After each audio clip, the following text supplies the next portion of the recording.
मुंबईत प्रशासनाकडून 80% नालेसफाई पूर्ण झाल्याचा दावा केला जात असताना साकीनाका येथील खैराणी रोड परिसरात मनसे पदाधिकाऱ्यांनी नाल्यात बसून आंदोलन केले।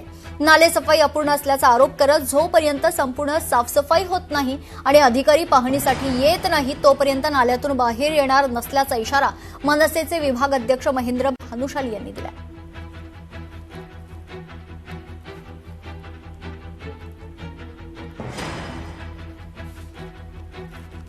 महापौर उपमहापौर सांगतात की 80% नाले साफसफाई झाली। यावेळी कुणाचा घरात पाणी जाणार नाही पावसाळ्यात। मी कधीपासून सांगतोय की महापौर उपमहापौर खोटं बोलतायत, कारण जनता अधिकारी त्यांना खोटे दाखवतायत। साकीनाका टिळकनगर इथं घेऊन जाणार आणि तिथे पोकलंडनी माती काढतात। आतमधले नाले 1% पण साफ झाले नाहीत। माझी मागणी आहे की आतमधले नाले साफ झाले पाहिजेत। माझ्या चांदिवली विधानसभेच्या एकाही घरात यावेळी पाणी गेलं नाही पाहिजे। सगळे नाल्याच्या बाजूमध्ये राहणारे गरीब लोक आहेत, त्यांच्या घरात दरवर्षी पाणी जातो आणि त्यांना लाखोचं नुकसान होतो। म्हणून मी हात जोडून विनंती करतोय की हे नाले साफ करा। सफाई विरोधात मनसेचं अनोखं आंदोलन पाहायला मिळतंय। कुर्ल्यातील खैराणी रोड परिसरात मनसेच्या वतीनं आंदोलन करण्यात आले। नालेसफाई विरोधात मनसे आता आक्रमक झाल्याचं पाहायला मिळतंय।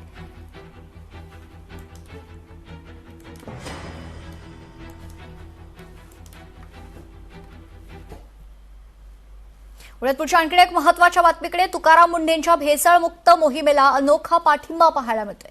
सामाजिक कार्यकर्ते अशोक लोंढेंनी श्रीरामपूर ते शिर्डी पदयात्रा काढत पाठिंबा दर्शवलाय। डोक्यावर संविधान घेऊन पदयात्रा काढण्यात आली। या महाराष्ट्रामध्ये या अगोदर देखील अनेक अधिकारी या पदावर होते, परंतु त्यांनी फक्त एसी मध्ये बसून या ठिकाणी आपलं कामकाज पाहिलं। परंतु तुकाराम मुंढे साहेब यांनी ज्या ज्या विभागात जातात त्या विभागामध्ये जाऊन ते प्रामाणिकपणे अतिशय चांगलं काम करतात। म्हणून आज त्यांचा वाढदिवस आहे आणि त्यांचा वाढदिवसाचं औचित्य साधून मी आज श्रीरामपूर ते शिर्डी या ठिकाणी पायी येऊन खऱ्या अर्थानं महाराष्ट्राला अशा चांगल्या अधिकाऱ्यांची गरज आहे। भिवंडीतील शिवक्षेत्र मराडेपाडा येथील श्री छत्रपती शिवाजी महाराज मंदिर या ठिकाणी राज्याभिषेक सोहळा अतिशय थाटात संपन्न झाला। मराडेपाडा येथे हजारो शिवप्रेमींनी यावेळी हजेरी लावली होती। मंदिरामध्ये महाराजांची विधिवत पूजा करण्यात आली।